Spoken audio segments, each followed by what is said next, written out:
The year was 1985, at the Academy of Arts.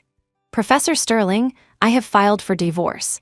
I want to join your art project group. I want to go to New York with you to explore new directions in modern art." Lydia Bennett spoke with firm determination to the professor standing before her. Hearing this, Professor Sterling was slightly stunned. "Lydia, you are my most talented student. Of course, I welcome you to join, but isn't your decision to divorce a bit rash? Does your husband know?" Lydia lowered her eyes and smiled bitterly. "He probably won't care." No one knew better than Lydia, who had been reborn, that her husband, Ethan Wright, never loved her. In her past life, she had given up Professor Sterling's invitation for the sake of her family, becoming a housewife who managed chores and lived a mundane life. Eventually, her husband's career skyrocketed, becoming a top executive at a major corporation, and her daughter excelled academically. She lived in their reflected glory, seemingly leading a perfect life. It wasn't until she was 40 that she was diagnosed with terminal stomach cancer. Only when she was dying on her sickbed did Lydia realize how pathetic her life had been. She had always thought Ethan was just reserved, but in reality, he had never gotten over his first love. Even the daughter she had painstakingly raised stood by her bedside and said to Ethan, "Dad, after Mom is gone, you should be with Auntie Sarah. I've always treated her like my real mother anyway." She hadn't even died yet, and her husband and daughter were already preparing to welcome another woman into their home. In that moment, Lydia regretted everything. She regretted falling in love with Ethan at first sight and insisting on marrying him. She regretted enduring the hardships of childbirth for him. Most of all, she regretted giving up the art career she loved for him. Fortunately, in this life, she had a chance to choose again. In the end, Professor Sterling didn't ask any more questions. He simply said, "Then go back and get ready. Come to the academy to familiarize yourself with the project for now. We will officially head to New York next month." "Okay." After confirming with Professor Sterling, Lydia walked out of the academy. Looking at the vintage shops and bulletin boards along the street, a sense of reality about her rebirth surged in Lydia's heart. She rode her bicycle toward home. Just as she arrived at the door, she collided with a man returning with a briefcase. It was her husband, Ethan Wright, a department manager at the Apex Group. He had just gotten off work and hadn't changed out of his suit yet. As their eyes met, Ethan frowned. "Why didn't you go to pick up our daughter from school today? You left her alone at Miss Summers' house." Beside him, Lily Wright looked at her with dissatisfaction, a hint of blame in her eyes. Seeing the similar expressions on the father and daughter's faces, Lydia's heart sank. In this moment, she felt as if she had returned to her previous life. In her past life, whenever there was a conflict, the father and daughter always stood on the same front, treating her like an outsider in her own home. In this life, her heart had gone completely cold. Regaining her composure, Lydia clenched her hands and said softly, "It was Lily who said she liked Miss Summers and wanted to stay at her house." Hearing this, Ethan was stunned, then said displeasedly, "Do you take the words of a 10-year-old child seriously?" Lydia listened, but didn't respond further. In her past life, she indeed hadn't taken the child's words seriously. But now she understood that although children are young, they don't hide their inner thoughts. Every word they say is heartfelt. Not staying at the door any longer, Ethan pushed the door open and entered the house first. That night, their daughter went to her room to rest early. When Lydia came out after washing up, she saw Ethan sitting on the sofa, looking at something. Hearing the noise, Ethan turned around, his gaze deep. "You're going back to work at the academy?" Lydia then saw clearly that what he was holding was her work ID from the academy. After a moment of silence, Lydia nodded. Ethan's face darkened a bit, but he didn't object. "Lily is already in the 4th grade. It's fine if you go back to work at the academy, but don't neglect your daughter because of work." He thought she was just going back to work at the local campus and didn't know that her project group was about to leave for New York. Seeing this, Lydia responded with a simple okay and said no more. She knew Ethan's personality. If he knew she was going to leave the family and go away, he would definitely not agree. So she could only leave quietly. 1 month later, when she left for New York with the art project group, the divorce papers she applied for would also be delivered to Ethan. The next morning, when Lydia woke up, Ethan had already left, leaving only her and Lily in the house. Lily had just turned 10, an age full of energy. In the living room, her books and stationery were thrown everywhere. Lydia was just about to clean up the mess. Suddenly, her shoulder was hit hard by a ball of paper flying from somewhere. Turning to see the paper ball in Lily's hand, Lydia instinctively scolded. "Lily, how many times has Mom told you not to throw things around?" Usually, Lily was mischievous, and Lydia was quite strict with her discipline because she didn't want her to develop bad habits. At this moment, Lily, having been scolded, lowered her head. Tears flashed in her eyes, but she muttered, "Mom is so mean. Miss Summers wouldn't be this mean to me." The faint voice reached Lydia's ears. Lydia froze instantly, her heart clenching painfully. The rest of her words were stuck in her throat, unable to come out. She looked at the resistance in her daughter's eyes towards her and thought of how well-behaved and sensible her daughter was in front of Sarah. At this moment, she lost heart and lost the will to discipline. "Put on your backpack. It's time to take you to school." Lily was stunned, surprise flashing in her eyes. This was the first time her mother hadn't punished her, but a child's mind is fickle, and she instantly became happy. She quickly went into the room and put on her backpack. She took the child all the way to school. Lydia didn't give her usual 1,000 warnings and instructions. She just turned and left. She went directly to the academy to report for duty. Having not participated in creation for a long time, Lydia spent the whole day studying the latest domestic and international art trends and works, hoping to integrate into the project group as soon as possible. By the time she got off work, it was already late. When she rushed home, Ethan had already picked up the child, fed her, and coaxed her to sleep. The man closed his daughter's door, glanced coldly at Lydia, who had just returned, and didn't say much. Back in the bedroom, Ethan opened his mouth and said to her, "I have a business dinner this Thanksgiving, so you'll have to go back to your parents' house by yourself again." Hearing this, Lydia paused, pressing her lower lip tight. "My parents haven't seen you in a long time." In her past life, during holidays, Ethan rarely accompanied her back to her parents' home. When she went back alone, the neighbors would gossip, wondering if she and Ethan were having marital problems. Lydia herself could ignore it, but her parents inevitably felt embarrassed. Unexpectedly, Ethan misunderstood her meaning. He immediately took out a stack of cash from his wallet. "Don't worry, I know what your parents are thinking. Here is my bonus for this month. Take it and buy some gifts to send over." There was at least $500 in there, but this thick stack of money deeply pricked Lydia's heart. She didn't take it, her eyes instantly turning red. "Ethan, right, in your eyes, are my parents just after your money?" Her parents never cared about how much money he gave, but whether he had the heart to be there, Ethan looked at her indifferently, confusion in his eyes. "Hasn't it always been like this all these years?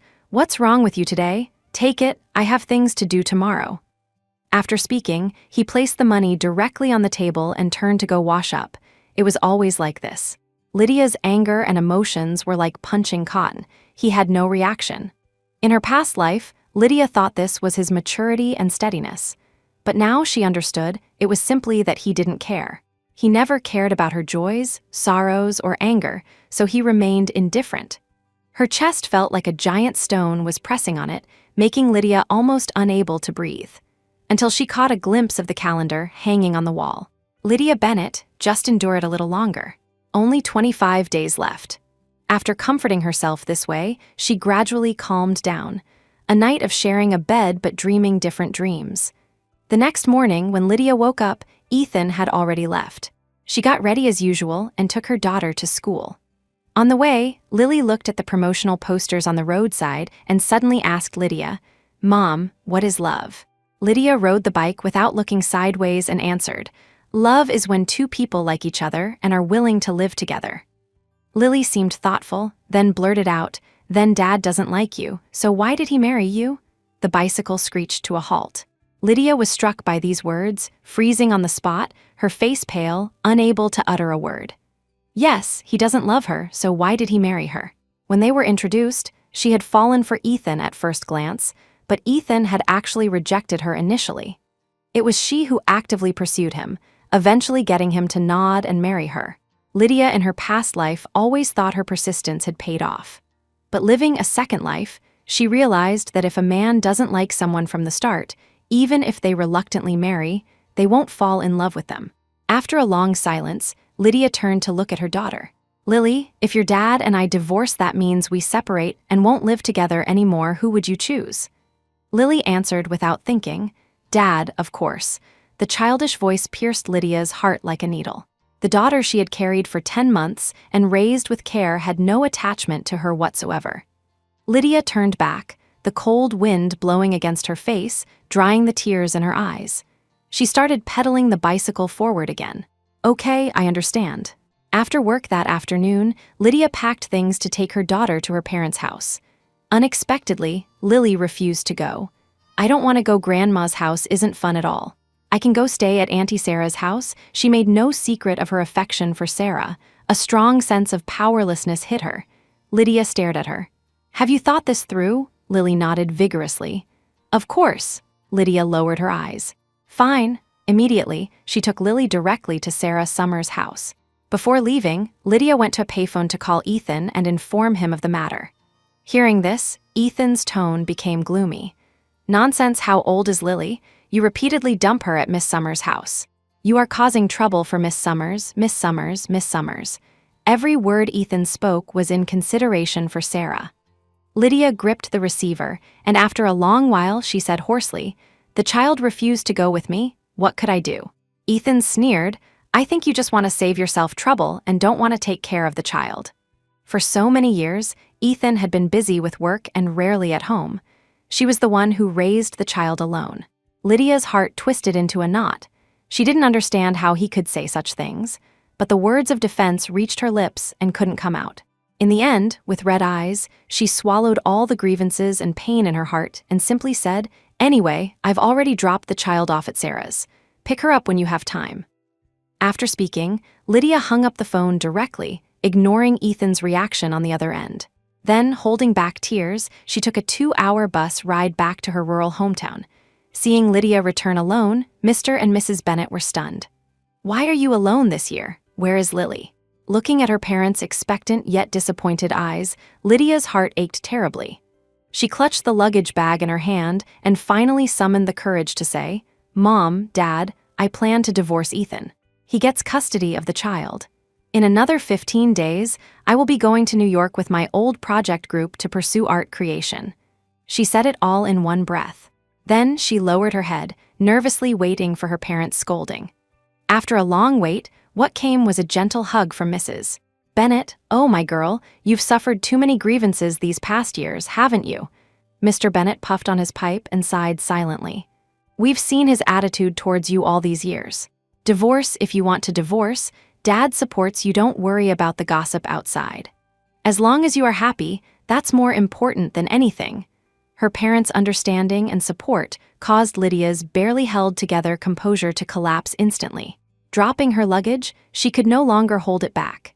She buried herself in her mother's arms and cried loudly, releasing all the grievances from her past and present lives. She stayed at her parents' house for 3 days. Lydia returned to the family compound carrying bags of local produce her parents had prepared for her.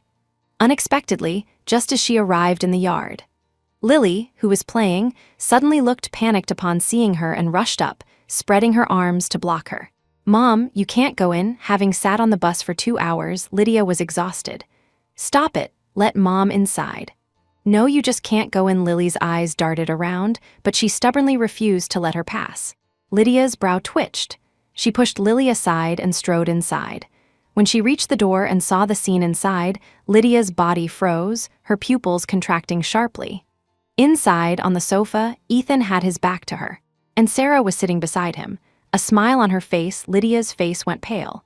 She clenched her fists and asked, "What are you doing?" Hearing the voice, the two people in the room quickly separated. Sarah looked at her in a panic and explained, "Mrs. Wright, you're back. Big E sprained his waist helping me move things 2 days ago. I felt guilty, so I came over to check on him." Hearing this, Lydia noticed a medical patch on Ethan's lower back.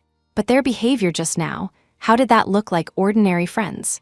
Lydia's throat felt blocked, and she couldn't help but sneer, "Do you need to be that close to check a back injury?" As soon as the words fell, Sarah's eyes turned red, and she looked at Ethan. Then Ethan stood up, his face extremely gloomy. "Lydia, don't be unreasonable as soon as you get back. Miss Summers really came to care about my injury. It was an accident just now." Unreasonable. So in Ethan's eyes, that's the kind of person she was. Lydia stood frozen. She wanted to ask him, how could it be such a coincidence that you accidentally leaned together? But seeing him and Sarah standing on the same side, looking at her with cold detachment, her throat felt like it had been cut by a knife, and she couldn't say a single word. Her grip on the luggage bag tightened and loosened. Finally, Lydia forced a smile. I see, then I have to thank Miss Summers. Ethan frowned, wanting to say something more. Sarah immediately stood up and smiled awkwardly to say goodbye. Since Mrs. Wright is back, I'll leave first. As she walked into the yard, she didn't forget to say gently to Lily, Lily Auntie is leaving. You have to study hard, okay? Okay, I will. Her daughter, usually willful and naughty, was incredibly obedient in front of Sarah. At this moment, Lydia couldn't help but think that perhaps she had truly failed as a mother. She lowered her head bitterly and walked into the house. Behind her, Ethan, with the patch on his waist, followed her in. The door slammed shut with a clang. Ethan looked at her with a serious face. Lydia, what is wrong with you lately? Lydia continued to organize the luggage in her hands. I don't know what you're talking about. Immediately, Ethan snatched the luggage from her hand with one hand and asked in a deep voice, Did you talk nonsense about divorce to the child before? Lydia's heart skipped a beat. She looked at the luggage he had thrown aside, lowered her eyes, and didn't speak. This was an admission. Ethan frowned, his tone even colder. If you have any dissatisfaction with me, you can tell me. Talking wildly about adult matters in front of the child, do you have any sense of responsibility as a mother? Hearing this, Lydia quietly looked up at the man in front of her. This face was still handsome, just like when they first met, just as indifferent, just as devoid of a trace of love for her. Lydia clenched her hands, asking with red eyes, What about you? Do you have the responsibility of being my husband? Since we got married, you haven't celebrated a single wedding anniversary with me. You have never given me any gifts, never said a single sweet word. Ethan, we are husband and wife. Isn't affection the most important thing between a couple? She couldn't hold it back anymore and poured out all the grievances of her past and present lives to him. But what she got in return was Ethan frowning tight and saying coldly, We're an old married couple, why fuss about these things? Just live life properly and don't make trouble out of nothing.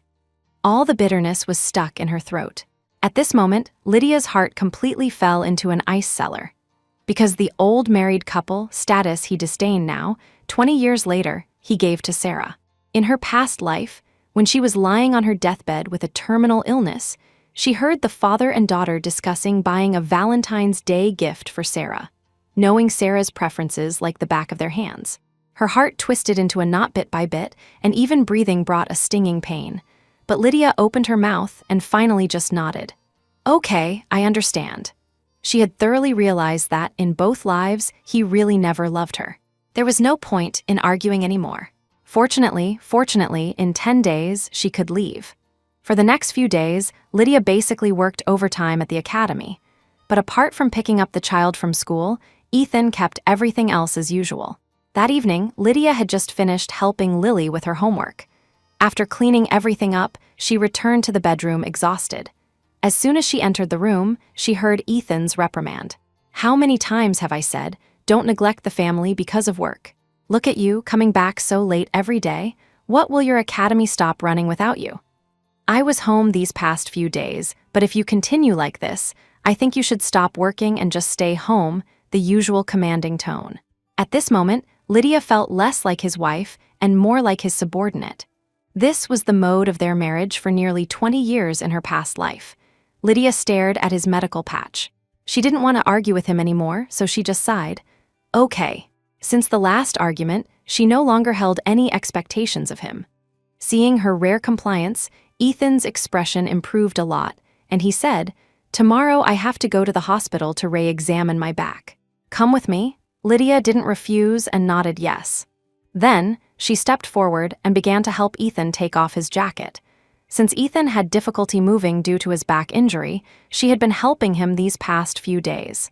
She expertly undid his buttons one by one and took off his jacket. The previous few days, he let her handle him without much reaction. But today, when they were close, Lydia could clearly feel the man's breathing become rapid. Looking up, she met Ethan's obscure gaze.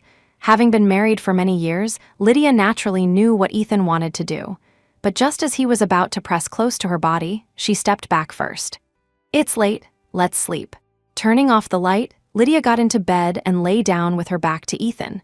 In the darkness, she could clearly feel Ethan's gaze falling heavily on her, but she closed her eyes and ignored it. A night passed. Early the next morning, Lydia accompanied Ethan to the hospital. Inside, the doctor was examining his lower back, while a nurse was giving instructions to Lydia at the door. "Miss Bennett, after Manager Wright goes back, he still needs to rest. No strenuous exercise, and try to bend over as little as possible." Lydia nodded and noted everything down. Just then, there was a sudden commotion in the hospital lobby as several injured workers were brought in. Lydia heard someone shouting, "There's an accident at the textile factory, hurry and save people." Accident at the textile factory, these words instantly triggered Lydia's memory. She remembered that in her past life, this accident affected the Academy of Arts. Although no one was hurt there, many precious art pieces and documents were damaged, dealing a heavy blow to the development of domestic modern art. Lydia didn't dare to think further.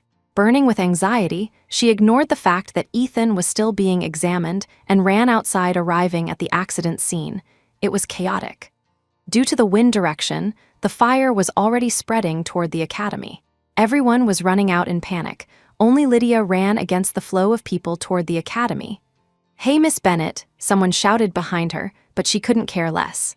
Covering her nose and mouth with a wet towel, she rushed resolutely into the fire scene. Inside were years of painstaking effort from the entire project group. She absolutely could not let them be destroyed just like that. When Lydia came out of the fire scene holding some important paintings and documents, the fire had mostly been extinguished. Everywhere was wet with water. Her face was covered in soot, but there was a smile of relief on her face. Professor Sterling, seeing her come out, breathed a sigh of relief but was still shaken. "Lydia, I'm glad you're okay. Things can be created again, but if a person is gone, everything is gone." Lydia wiped the soot off her face but shook her head. "No, these documents and works are more important than me." Professor Sterling looked at her helplessly, then remembered something. "Oh, right, Manager Wright came just now too. I told him you went to save the documents, it's just that." Professor Sterling stopped mid-sentence. Lydia was stunned. Ethan came too. Before she could ask more, she turned her head and saw Ethan. At this moment, he was supporting a young female worker walking out of the textile factory, and beside him was Sarah, following closely. Lydia instantly understood Professor Sterling's hesitation.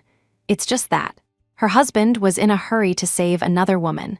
Lydia withdrew her gaze and quickly organized the documents with Professor Sterling. Fortunately, the important ones were saved. Just then, behind her came Ethan's reprimand, full of displeasure. "Lydia, you act too recklessly. Do you know how dangerous your unauthorized run into the fire scene was?" No concern, no comfort. Even though she had just narrowly escaped death from the fire, all he had for her was accusation. Lydia's expression was somewhat embarrassed. It was Professor Sterling in front of her who looked at the two of them and spoke slowly. "Manager Wright, Lydia was just anxious. She is fine now, so talk it over calmly, don't argue." After speaking, Professor Sterling took the documents and left quickly, giving them space. Lydia came back to her senses, her gaze falling bit by bit on his waist. That recently injured waist seemed to be in aggravated pain due to the action just now. Old injuries not yet healed, new pain added. Both injuries were to save Sarah, showing Sarah's importance to Ethan. The piercing scene burned Lydia's eyes. She asked softly, "Since Manager Wright knew it was dangerous, why did you also run into the fire regardless of your safety?" Lydia entered the Academy's archive room, which wasn't fully ablaze, but Ethan entered the textile factory workshop, where the fire was fierce. Ethan's face was cold and grim. "I am a man. Seeing someone in danger, I instinctively went to save them." Hearing this, Lydia's gaze fell on Sarah, who was unscathed not far away. She believed that as a man, Ethan would instinctively enter a fire to save people. But what made him so desperate was because the person in the fire was Sarah, the person he held at the tip of his heart. She didn't know why, but the thick smoke she choked on in the fire couldn't compare to the suffocation in her chest right now. Lydia waited a long time before speaking. "Just as saving people is your instinct, rescuing art documents is my instinct as an art creator. You have no right to accuse me of being reckless." After saying that, she turned directly and walked toward her colleagues at the academy. Behind her, Ethan stared at Lydia's retreating figure, his eyes changing several times. In the past, Lydia's thoughts were easy to guess, nothing more than disciplining the child and blaming him for not being home often.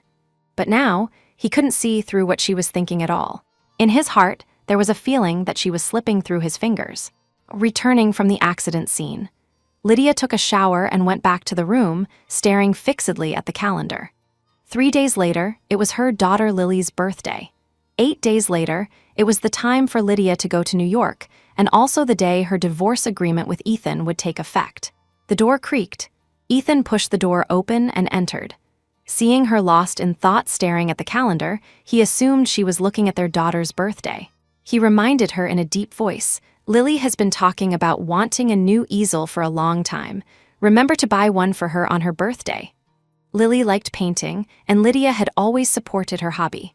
However, Lydia thought that this might be the last birthday she would spend with her daughter, so she nodded. "Okay." On the day of Lily's birthday, Lydia put aside her work, got off early, and went to the stationery store.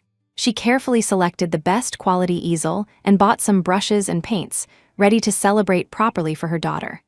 Unexpectedly, just as she arrived at the door, she heard laughter coming from inside.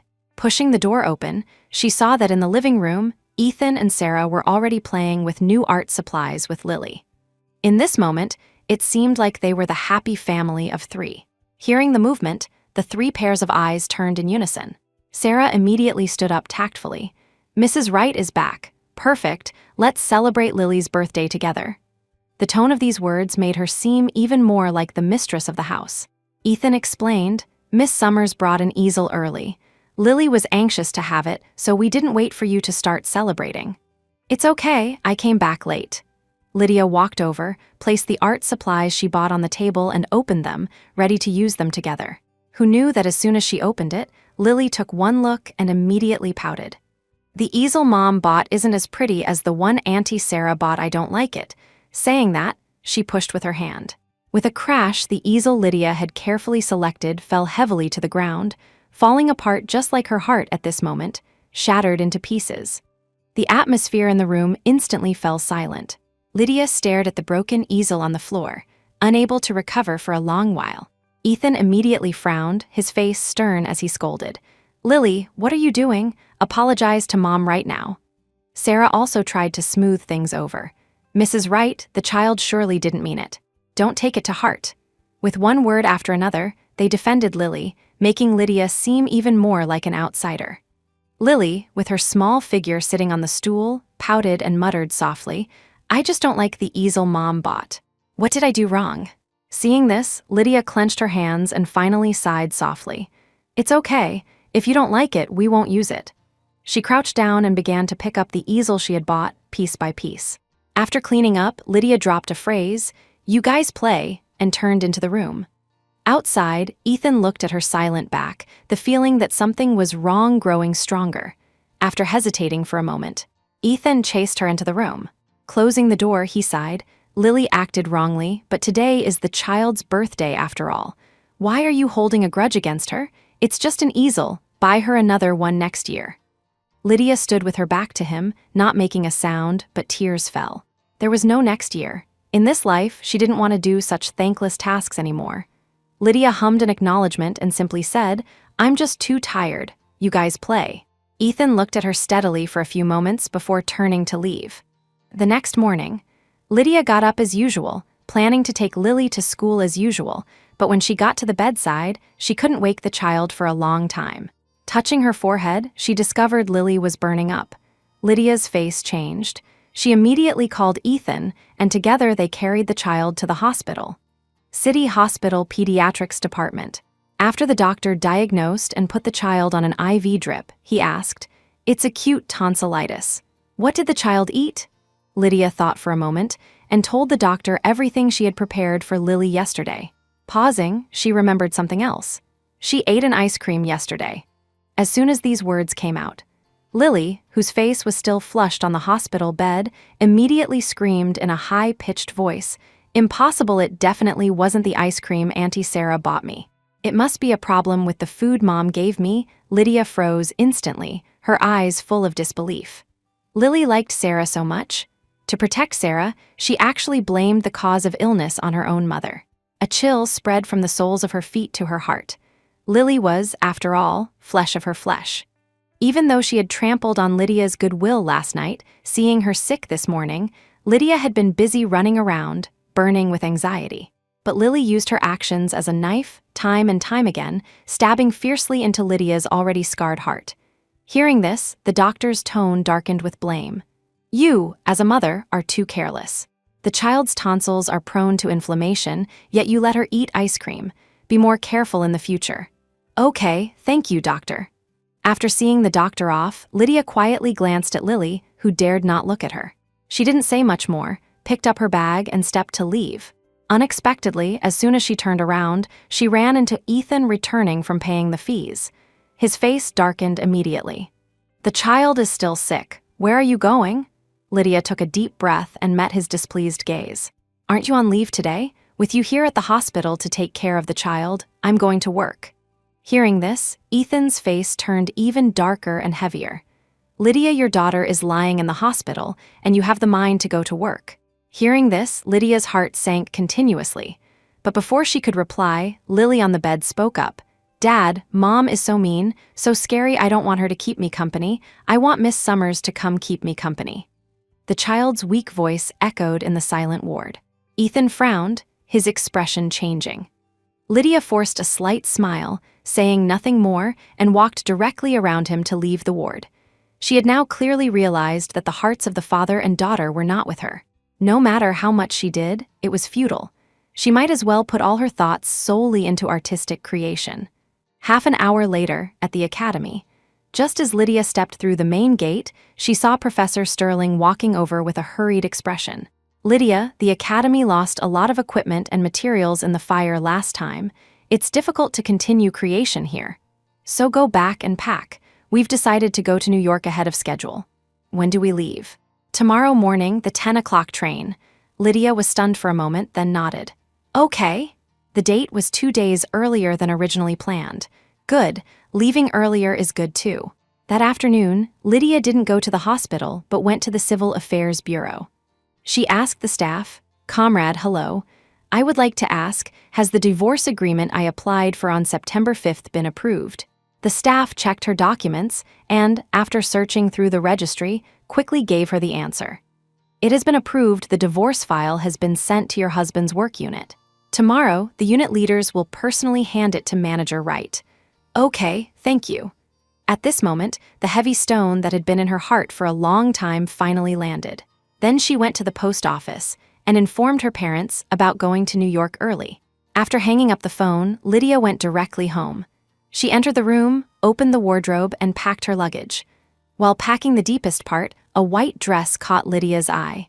She recognized it. This was what she wore when she married Ethan. The dress accentuated her graceful figure, and that was the only time Ethan had called her beautiful. But after wearing it just that once, Lydia never wore it again. Now, picking up the dress, Lydia noticed several stains on the hem and some loose threads. This dress was like their marriage, glossy on the surface, but actually decaying inside. She walked out holding the dress and threw it into the trash can in the yard. At this moment, a sound came from outside. It was Ethan carrying Lily home. Entering the door and seeing Lydia already at home, his figure paused and his face immediately darkened. After carrying the sleeping Lily into the room, Ethan came out to the yard and opened his mouth with the usual accusations. You got off work a long time ago. Why didn't you come to the hospital to pick up our daughter? Lydia glanced at him. Weren't you there? Saying that, she turned to go into the room to continue packing. But Ethan grabbed her arm, his brows furrowed tight. Are you still angry? Do you take the nonsense a child speaks in the hospital seriously? Why are you holding it against her? The yard fell silent. Lydia quietly gazed at the man in front of her and spoke, Isn't that what you think in your heart too? Ethan frowned in confusion. What do you mean? Lydia was silent for a moment, the corners of her lips curling into a sarcastic smile. Ethan, sometimes you don't even compare to your daughter. At least your daughter dares to say out loud that she just likes Sarah, but you don't dare. Hearing this, Ethan's face immediately turned black and heavy. "What nonsense are you talking about? Stop using your dirty mind to speculate wildly. Miss Summers and I are completely innocent." Listening to this, Lydia only felt it was ridiculous. If they were innocent, why were they entangled for 20 years in her past life? If they were innocent, why did Sarah remain unmarried for him in her past life? If they were innocent, why was Ethan in such a hurry to be with Sarah as soon as Lydia fell ill in her past life? But Lydia couldn't ask these questions in this life, and the current Ethan couldn't give her answers. So Lydia let out a breath and just nodded. "Then let's pretend I'm talking nonsense." Time would prove everything. She didn't want to pay too much attention anymore. The day of departure was a very ordinary day. Lydia took care of everything at home as usual, then took Lily to school with Ethan. As the child stepped into the school, Lydia called out to that small back, "Lily, say goodbye to Mom," but Lily, rushing happily into her classmate's embrace, didn't even turn her head. Lydia smiled but said nothing more. When she parted ways with Ethan at the school gate, Lydia also called out to the man preparing to walk towards the company. "Ethan." Ethan, in his suit, looked back at her. "What is it?" His handsome face was bathed in a halo under the morning light. Lydia took one last, serious look at this face she had once loved deeply. After a long while, she curled her lips and waved at him. "Ethan, goodbye." Hearing this, Ethan looked at her suspiciously, but due to the urgency of work time, he nodded and turned to walk away. Lydia watched his back disappear into the distance bit by bit. From this moment on, he would completely disappear from her life. He wouldn't know that she was bidding him farewell. Then, she walked home to get her luggage. The moment she closed the door, looking at the home where she had lived for 10 years, emotion rose in Lydia's heart. Every blade of grass and tree in this house was arranged by her own hands. When she first married into this family, her eyes and heart were full of expectations for a happy marriage. But who could have predicted that this home would trap her for her entire past life? Fortunately, in this life, she was divorced. Lydia thought the divorce file must have been delivered to Ethan's hands by now. It was finally over between them, without any ties. At this time, a voice came from outside. "Miss Bennet, time to go." "Coming," Lydia responded. Then, she slammed the courtyard door shut and left the right home without looking back. After getting into the car sent by the academy to pick her up, she stepped onto the train to New York along with her colleagues. In this life, Lydia Bennet would dedicate herself to artistic creation and go all out for her dreams. As for this father and daughter of the Wright family, this pathetic affection, she didn't want any of it the rest of her life, only for dreams. Meanwhile, in the manager's office at Apex Group, "Manager Wright, there is a document for you." The secretary knocked on the door and handed a file bag to Ethan. He opened it, his pupils constricting in shock. This was the divorce agreement from Lydia. Ethan's fingers tightened around the divorce paper, veins bulging on the back of his hand. He knew that recently, Lydia was no longer revolving around him and their daughter like before, and her attitude had become much colder. But he never thought Lydia wanted to divorce him. They had been married for 10 years, and the child was 10 years old. How could she bear to leave all this behind and divorce him? Ethan felt as if his chest was blocked. Looking at the divorce agreement, his eyes turned scarlet. Finally, his knuckles cracked as he crumpled the agreement into a ball. On the train to New York, the green-skinned train swayed and people came and went in the carriage. It was noisy around and filled with a faint smell of sweat emanating from who knows whom, giving Lydia a headache. Her temples throbbed a few times, and she couldn't sleep. Seeing Professor Sterling and 2 students sitting opposite her had already fallen asleep, Lydia walked out cautiously.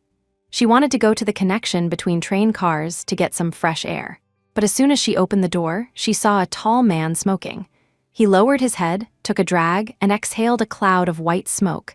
The air smelled even worse than in the carriage. Lydia instinctively frowned.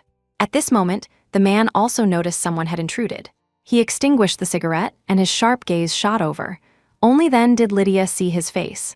Young and handsome, but those eyes, deep as the night sky, kept people at a distance. Lydia walked back towards her carriage. The man watched Lydia's graceful retreating figure, dazed for a moment. Ethan carried Lily back home. Night fell slowly. It was strange to say, even though Lydia had only taken a few of her clothes, the house felt inexplicably empty for a long time. Ethan walked into the kitchen, but the pot and stove were cold, without a trace of life. Ethan walked into the living room. Usually, Lydia liked to sit on the sofa and look at art books. Now a phantom flashed by, but there was nothing. Ethan finally walked into the bedroom. He still remembered Lydia liked to stand by the window in a daze, or sit by the window mending clothes for the child. Every time he entered, she would always smile and call out Ethan. Now she would never appear again. At this moment, Ethan realized he had been wrong all along. Before, he always felt that Lydia couldn't leave this home. When they got married through matchmaking, for so many years, the look in Lydia's eyes when looking at him was always full of love. But he didn't know when those eyes started to become cold. Ethan had never paid attention until now. She was gone, just left quietly like that. A sudden heartache, like being hit in the chest by a heavy object without warning. Just then, a middle-aged woman's voice came from outside. Manager Wright, your wife asked me to find you." Wife! Hearing this word, Ethan was stunned and walked out instinctively. His heavy heart instantly opened up. He knew Lydia wouldn't be so cruel as to easily abandon him and their daughter just like that. 10 years of marriage, so many ups and downs, they had walked through it all. How could she bear to leave? Ethan thought that because their relationship had been poor these days, Lydia was throwing a tantrum and doing this on purpose. With excitement, Ethan rushed over. Arriving at the alley entrance, following the older woman, he found it wasn't Lydia. It turned out Sarah had accidentally fallen while riding her bicycle nearby, so she begged a passerby to find Ethan. Ethan frowned somewhat unhappily as he went over to help her up. Sarah looked up, seeing the firm line of Ethan's jaw. Their bodies touched, breathing the same air, seemingly ambiguous vibes surging. Sarah's cheeks flushed red, as if a red cloud had flown onto them. She couldn't help but lower her head shyly. But the next second, Ethan's cold, deep voice broke the ambiguous atmosphere. He opened his mouth and said, "Miss Summers, why did you tell that lady you were my wife?" Hearing this, Sarah felt mixed emotions. Her family and Ethan's family were old acquaintances. Ethan was 3 years older than her. He joined the company at 20, and they hadn't seen each other since. 3 years later, when he returned with a successful career, Sarah had just reached marriageable age. At the gathering for Ethan's homecoming, Sarah had taken a liking to him at first sight. Sarah was the little princess of her family. The Summers family gave this daughter whatever she wanted. Upon hearing that Sarah was interested in Ethan, they immediately discussed it with Ethan's family. If it weren't for the fact that Sarah wanted to continue her studies and had no mind for marriage back then, she would probably be Ethan's wife now. But fate plays tricks on people. She lowered her head, pretending to be guilty, and said, "I'm sorry, Big E, maybe that lady misunderstood. I didn't say I was your wife." How could she say that? "I'll go to your house and explain to Mrs. Wright personally. I really don't want her to misunderstand." Hearing this, Ethan's mood worsened. Lydia was gone. Who was she going to explain to? Seeing the dark clouds gathering over Ethan, Sarah sensed something strange, but her lips moved and she held back, asking nothing. She just hissed softly, deliberately saying, "It hurts so much." Only then did Ethan's attention shift to Sarah. Seeing her clothes torn from the bicycle fall and scrapes on her elbows and knees, he said, "Come back to my house first. I'll help you dress the wounds." Hearing that they were going to Ethan's house, Sarah agreed immediately without hesitation. "Okay." She walked a few steps, limping. Seeing this, Ethan naturally stepped forward to support her.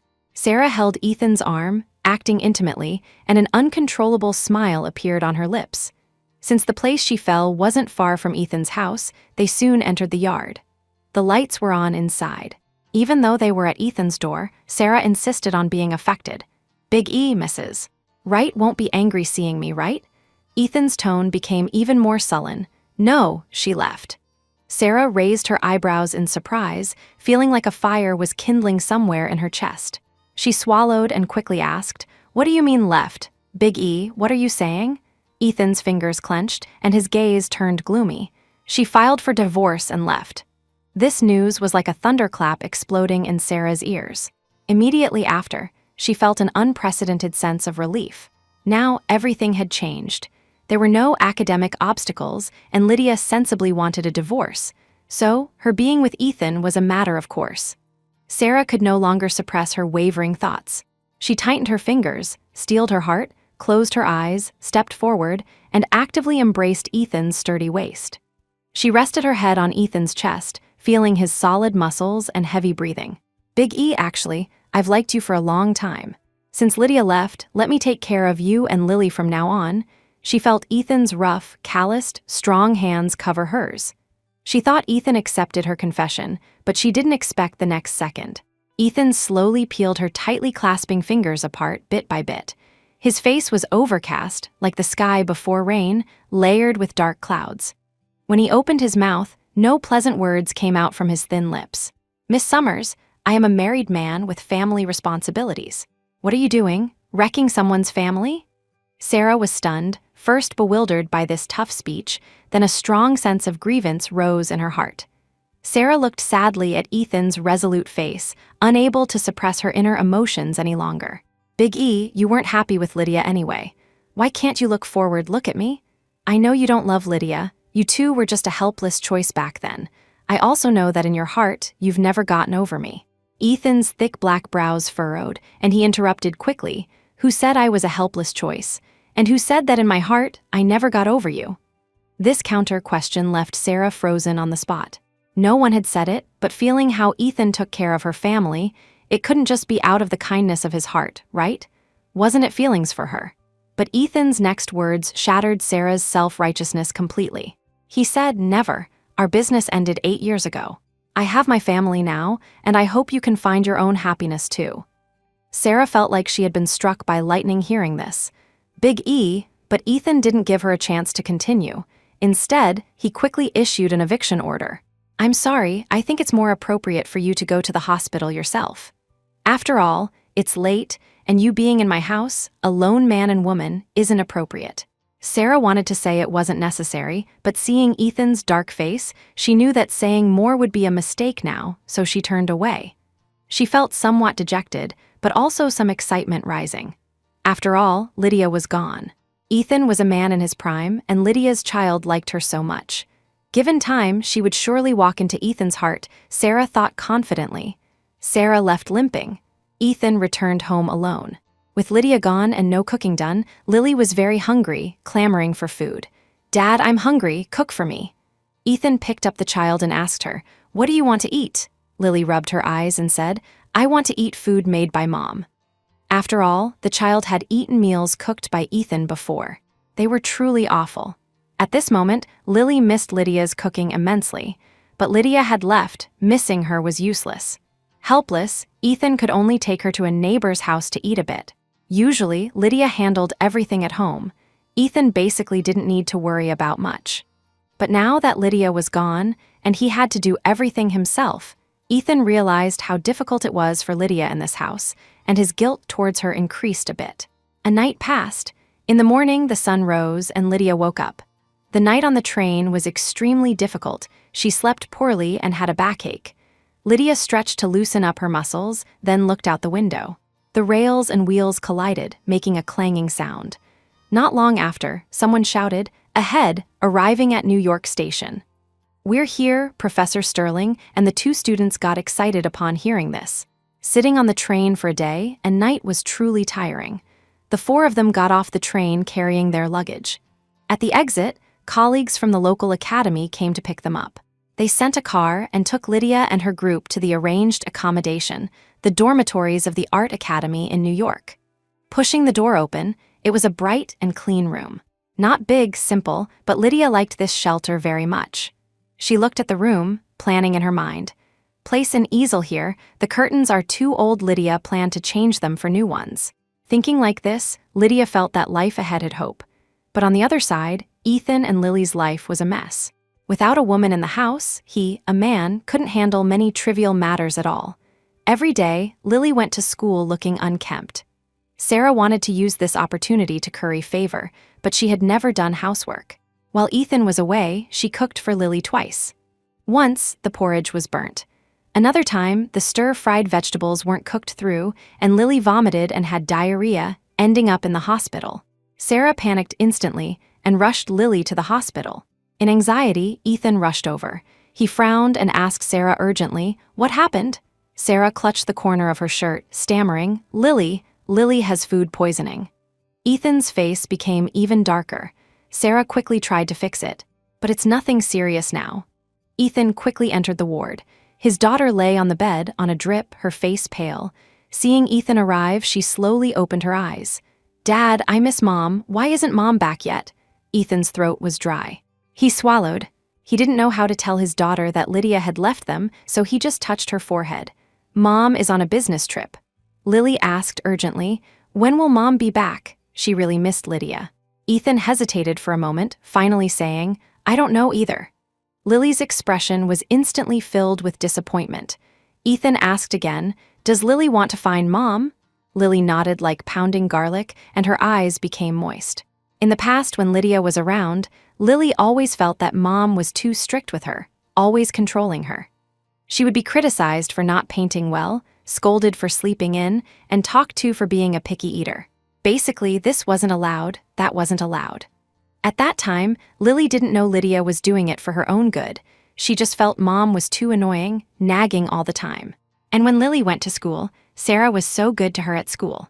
Not only gentle and pretty, but even if she made a mistake, Sarah never criticized her. At that time, Lily thought, if only Sarah were her mother. But after Lydia left, Sarah came to the house to take care of Lily for a few days, and her previous gentleness seemed to turn into nagging. After all, a 10-year-old child is at the age of being mischievous and naughty. When Lydia was still there, Lily occasionally went to play at Sarah's place, and Sarah hadn't felt the child was this naughty, this hard to manage. Now Sarah was experiencing it, so she no longer had the good temper she used to have with Lily. When Lily discovered that the formerly gentle and pretty Miss Summers would also scold and criticize her, Lily missed her own mother immensely. She held Ethan's hand, crying, "Dad, I miss Mom. I really miss Mom." Looking at his daughter's tender face and the tears in the corners of her eyes, Ethan felt very bitter in his heart too. He gently touched his daughter's forehead hair and comforted her. "It's okay, Lily. In a few days, when Dad has time off, I'll take you to find Mom." Hearing this, Lily immediately swept away the gloom. "Yay, we're going to find Mom, we're going to find Mom." Meanwhile, Sarah outside heard this, and her mood instantly darkened. When Ethan walked out, she finally couldn't help but step forward. "Big E, you're going to find Mrs. Wright?" Ethan looked indifferent and nodded. Hearing this, Sarah felt somewhat anxious. Actually, Lydia being away during this time was the best opportunity for her to win over Ethan and Lily. But she had messed up. Not only did Ethan forcefully reject her advances, but even Lily, whom she had coaxed for so long, wasn't close to her recently. She felt that whatever she did was wrong, so now she could only play the emotional card from the past. She looked at Ethan's sharp eyes that were like knife blades and spoke softly.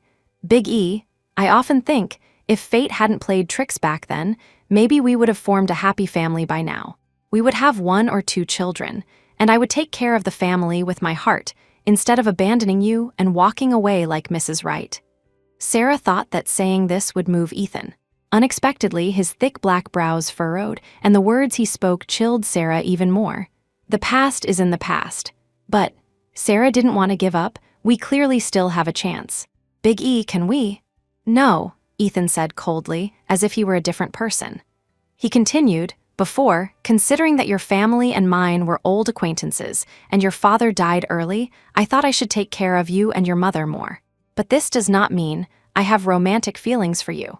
Don't say it again. Tomorrow, I will take Lily to find Lydia." After speaking, he walked away without even looking back at Sarah. Watching his retreating figure, Sarah's heart was filled with unwillingness. It had been a month since arriving in New York, and Lydia had gradually adapted to life here. She went to the academy early every day and often didn't return until nightfall. Without Ethan and the child, her days were exceptionally fulfilling. Today, it was time to go home again. She returned to her residence, treading on the twilight. Lydia took the key out of her handbag. Just as she inserted it into the lock to open the door, suddenly, a small figure ran from a distance and crashed straight into her waist. "Mom," a crisp child's voice rang out. Lydia was stunned for a moment, seeing the little boy hugging her waist tightly. Immediately after, she heard the brisk sound of sneakers on the ground. Looking up, at the end of the corridor was the figure of a tall, upright man. Lydia was stunned for a moment. Since he was backlit, Lydia couldn't see the man's face clearly. However, the child holding her waist slowly looked up, revealing a cute little face. The same age as her daughter, but looking different. The little boy's eyes were bright, like two black gemstones. He stared at Lydia and with a timid tone called out again, "Mom." I knew Mom would come back to see me on my birthday. Mom didn't lie. Lydia was just about to speak when the man approaching spoke in a gentle voice.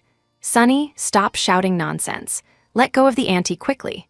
However, the little boy named Sonny held onto Lydia and refused to let go, pouting in grievance and yelling, "No, no, this is my mom." By this time, the man had walked up to Lydia. From Lydia's angle, the man had a handsome face, sword-like eyebrows and starry eyes. His jet black hair was neatly styled, and his facial lines were tough yet gentle. He looked very familiar, as if she had seen him somewhere. After a momentary lapse in thought, Lydia remembered. This was exactly the man from the train. And the man also saw Lydia. There was slight surprise on his handsome face. "It's actually you." The two spoke almost in unison. After speaking, they looked at each other and laughed tacitly. "What a coincidence," Oliver Quinn couldn't help but exclaim. He thought that after the encounter on the train, he and Lydia would be like accidental passers-by, never crossing paths again. He didn't expect to meet again here. Lydia pointed to the boy, tightly hugging her waist. "Is this your child?" Oliver explained. "I am the child's uncle." Pausing, he lowered his voice, trying not to let the boy hear. "I'm sorry. The child's mother passed away when he was very young. Our family has kept it from him, saying his mother went on a long trip. The child missed his mother too much. The coat you are wearing is exactly the same as the one in the photo his mother left, so just now he mistook you." Lydia realized the cause and effect. She looked at the boy's tender face and felt very moved. Then, Lydia smiled gently, squatted down, and softly touched the boy's face. "Sonny, today is your birthday. Happy birthday to you. Are you hungry? What do you want to eat? Mom will cook for you." The boy looked at Lydia's gentle eyes. The mother in his memory looked just like this. Hearing her call herself Mom just now, Sonny jumped up and down with joy. "Yay, it's my mom is back. I want to eat braised pork." This happened to be Lydia's specialty. Lydia rubbed his head and pulled him into her arms. "Okay, Mom will make it for you right now." There was a piece of meat left in the kitchen and a few vegetables. Lydia planned to make a hearty meal for Sonny. Having been a housewife for so many years, she was adept at cooking. So soon, the big and small men in the living room smelled the aroma of food. Sonny stretched his neck and sniffed hard, saying excitedly to Oliver, "Uncle, Mom's cooking smells so good, even better than Grandma's." Oliver agreed with this statement and nodded with a smile. His deep gaze fell on the clear figure busy in the kitchen. Thinking of the wonderful encounter on the train, a strange feeling rose in his heart. Not long after, Lydia walked out carrying a dish in one hand. She placed the dish on the table with a smile. "Dinner is ready." Oliver felt somewhat embarrassed. Taking advantage of the time Lydia went into the kitchen to bring out dishes, he quickly handed a stack of bills into Lydia's hand. "Miss Bennett, thank you so much for today. I feel very apologetic. Please accept this compensation." But looking at the money, Lydia frowned her beautiful brows. "Mr. Quinn, what are you doing? It's just a meal. If you give me money, I won't be happy." She declined, decisively refusing Oliver's payment, but Oliver still felt apologetic in his heart. "How can I accept this, Miss Bennett?" Lydia pursed her lips. "It's okay. Today is Sonny's birthday. Just consider it my gift to Sonny." Since she put it that way, Oliver couldn't say anything more, so the two walked out of the kitchen together. Lydia placed the bowls and chopsticks on the table, then served Sonny a big bowl of rice. After today, Sonny is 11 years old, a big kid. Even if Mom isn't around, you must listen to Uncle and Grandpa and Grandma. Understood? Sonny heard this, and his tender face instantly became serious. He nodded hurriedly. "I understand, Mom." Lydia smiled, a sweet smile. She reached out her fair, slender hand and gently stroked Sonny's forehead hair. "I knew our Sonny is the best behaved." Without a cake prepared, Lydia made a sweet pancake and stuck a candle on top, pretending it was a cake. She patiently explained to Sonny, "Mom came back in a hurry and forgot to prepare a cake for Sonny, so I made one. Next year, Mom will bring Sonny a beautiful big cake." Cake or not, it didn't matter to Sonny at all. Only having Mom by his side was the most important thing.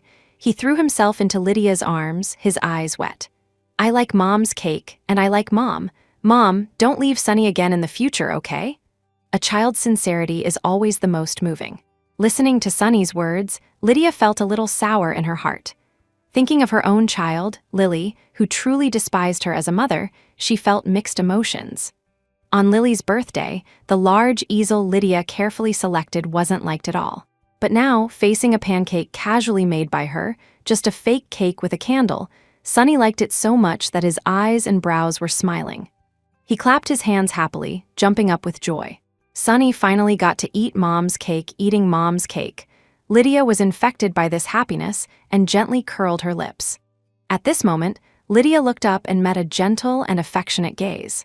Oliver was looking at her, with an indescribable meaning in his eyes. He was afraid of being noticed by Lydia, so he hurriedly looked away.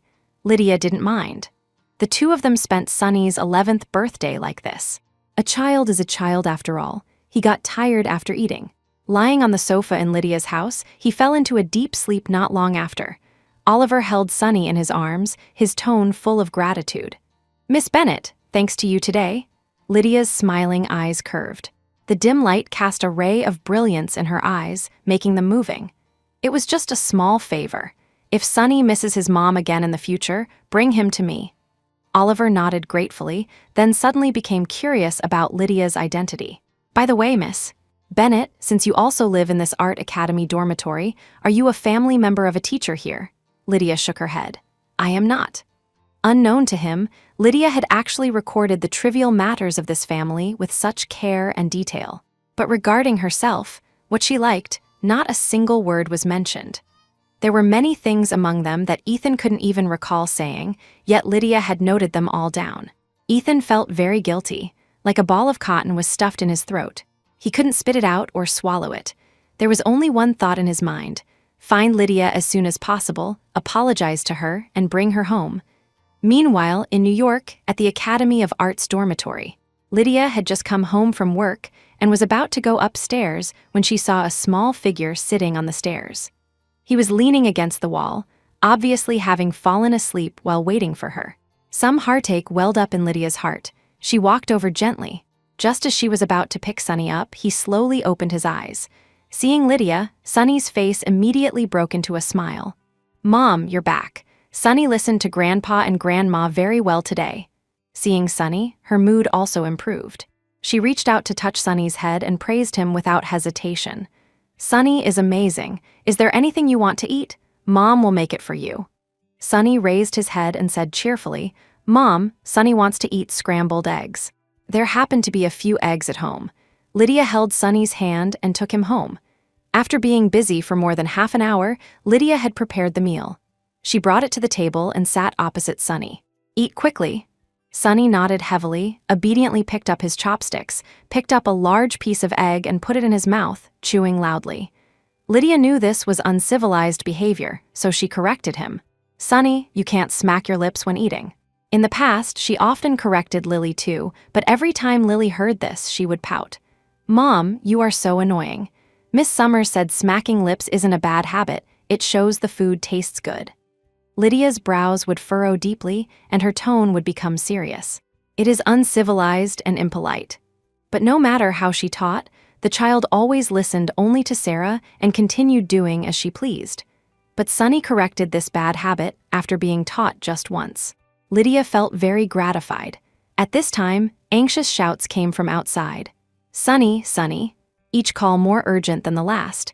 Lydia recognized Oliver's voice and quickly got up to go to the door. "Mr. Quinn, Sunny is here with me." Hearing this, Oliver's anxious heart finally settled. He walked in and saw Sunny sitting obediently at Lydia's dining table eating. Sunny's voice was crisp. "Uncle, I came to find Mom." Oliver's expression feigned seriousness. "Why didn't you tell Grandpa and Grandma? Do you know how worried they were at home?" Sunny realized he was wrong. He pouted aggrievedly, his face drooping. "I was wrong, Uncle. I just missed Mom too much and forgot for a moment." Seeing Sunny so aggrieved he was about to cry, did Oliver have any temper left? It had long dissipated. Lydia also hurriedly spoke up to smooth things over. "The child is fine, don't blame him."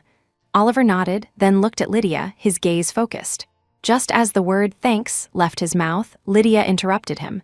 Didn't we agree no need to say thanks? Why did you forget? Hearing Lydia's playful tone, Oliver couldn't help but smile too. Okay, I won't forget in the future.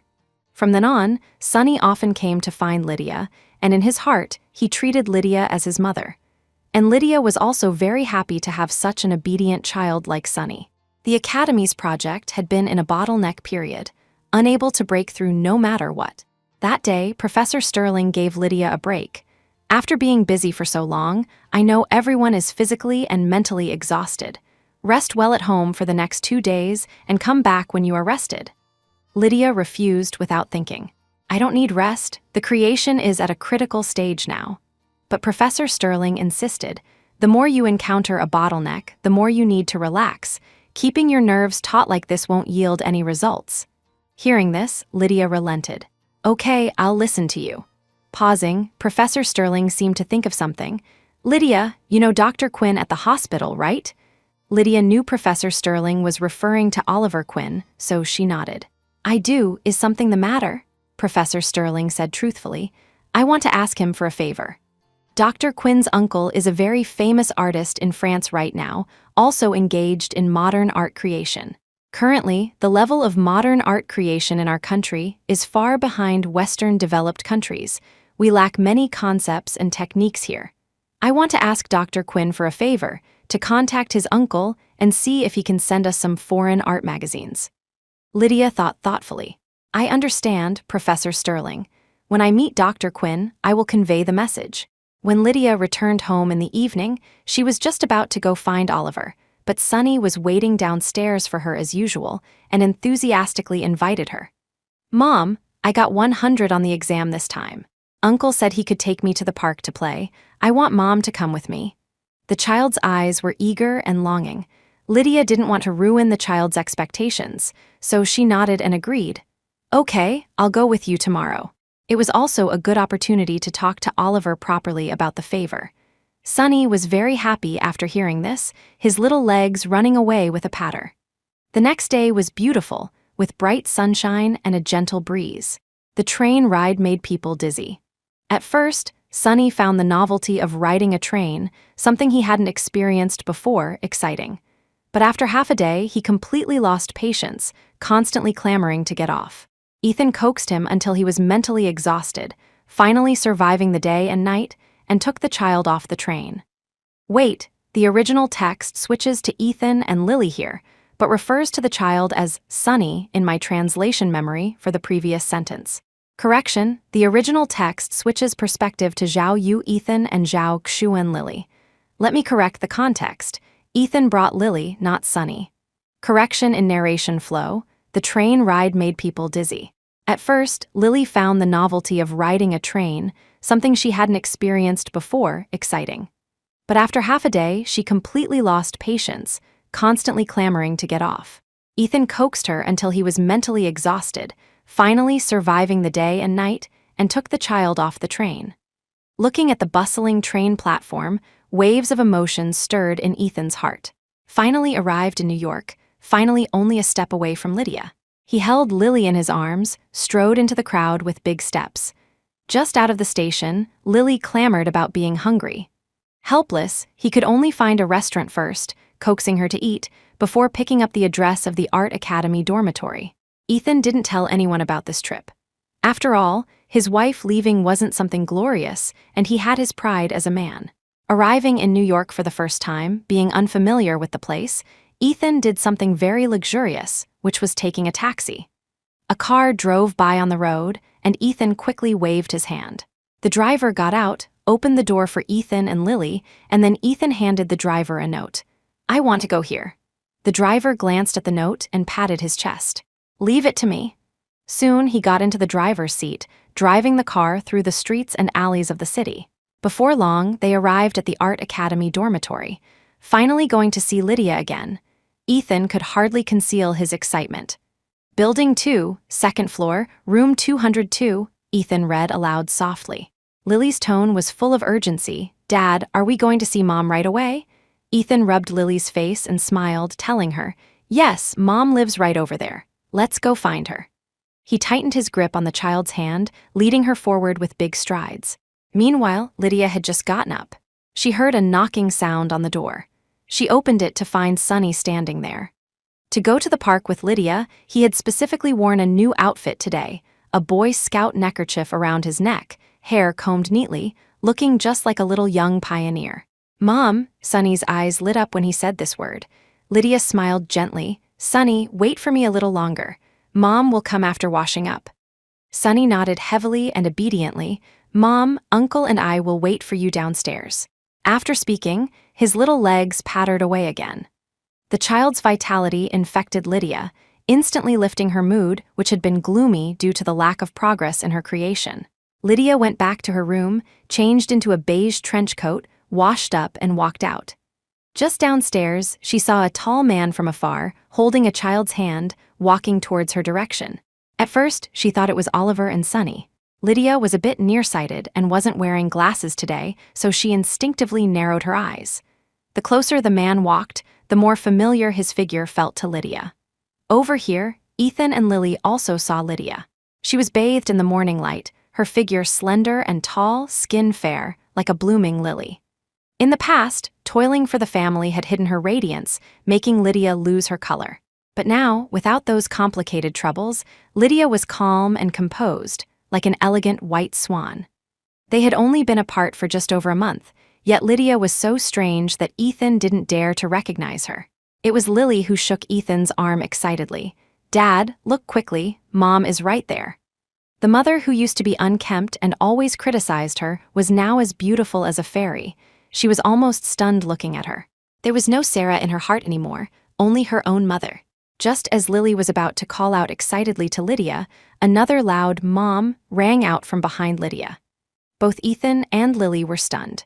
Immediately after, they saw Lydia smiling radiantly, hugging Sonny, who had rushed out from behind. She responded gently and firmly, "Mom is here." And behind Sonny was a tall and handsome man, looking at the two of them, smiling with pursed lips.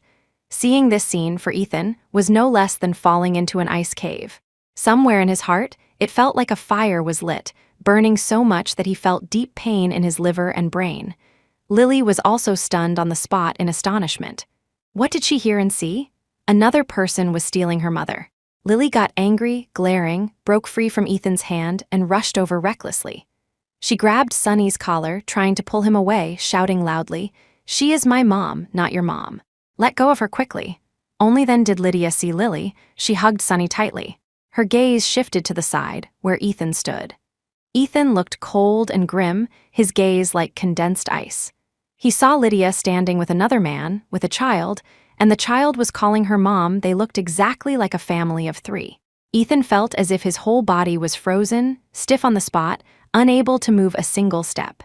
His pair of eyes, sharp as a falcon's, stared firmly at Lydia, wanting to see some emotion on her face, like guilt or panic. But to his disappointment, Lydia showed no emotion at all.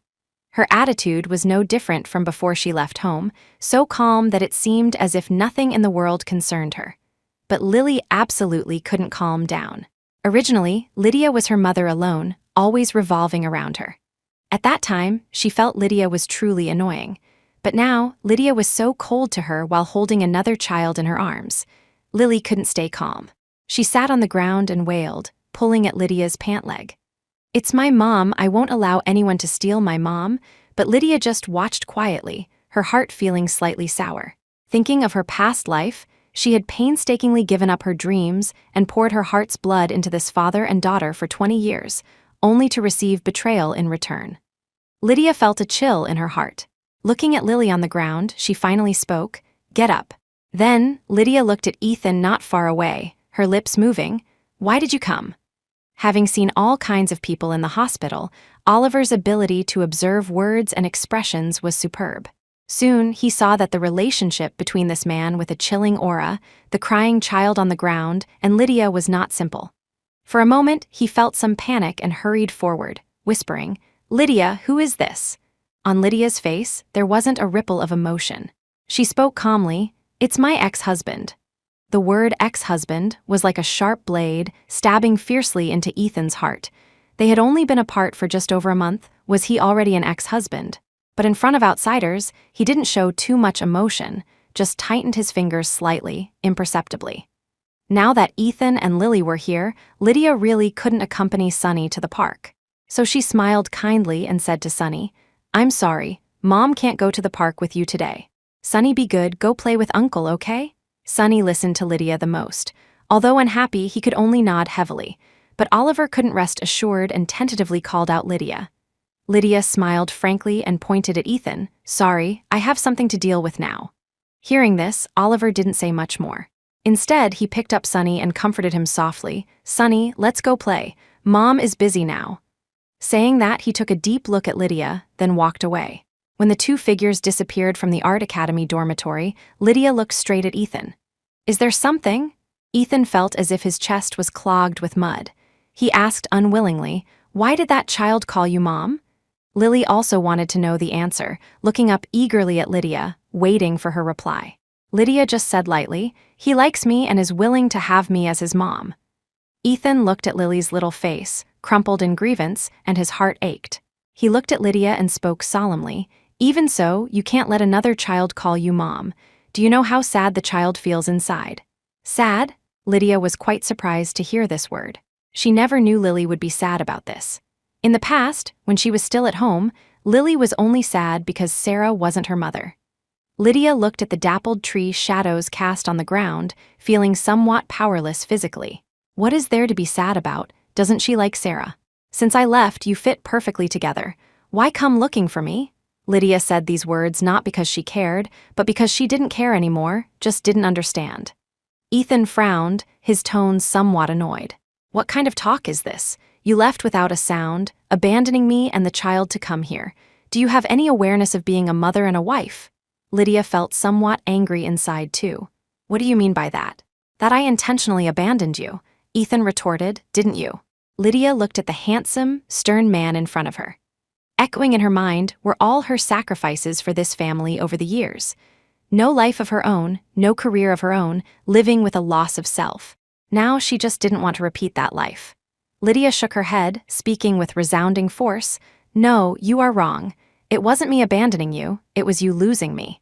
She laughed self-deprecatingly, looking at Ethan word by word. "For you, for the child, for this family, I worked almost day and night, supporting your work, taking care of you and the child. But what about you? You broke my heart time and time again." Lydia looked at Lily again. "You don't like me at all. You obviously like Miss Summers. Now that I'm gone, you can let Miss Summers be your stepmom. Isn't that good?" Her gaze finally fell on Ethan again. "In your heart, you never got over Sarah either. Why not be open about it? I am fulfilling your wish. I only hope you never appear in front of me again, so both you and I can be free." After speaking, Lydia turned her back, calm as if she had no emotions. "I've finished what I have to say. You guys leave." Seeing Lydia issue an eviction order, Ethan refused to leave. He came this time to apologize, to make Lydia willing to go home with him. But seeing Lydia with another man, Ethan still couldn't help but redden his eyes in anger. "You cheated, didn't you?" This accusation was like a heavy hammer, striking hard on Lydia's heart. Cheated. After being husband and wife, was she that unbearable in his heart? Lydia was so angry her body trembled slightly, but she couldn't help turning around. "Ethan, right? What do you mean?" Ethan was obsessed with thoughts of Oliver, questioning with a dark face. "What is your relationship with that man just now?" Ask about Oliver. They had no relationship, just the first friend she made here. But Ethan speculated groundlessly. "You came to New York because of this man, right? Lydia, do you know what you are doing?" Lydia's fingers almost dug into her flesh. She knew better than anyone what she was doing. Lydia narrowed her eyes in confusion. "What makes you think I came to New York because of him?" Ethan answered, "Isn't it?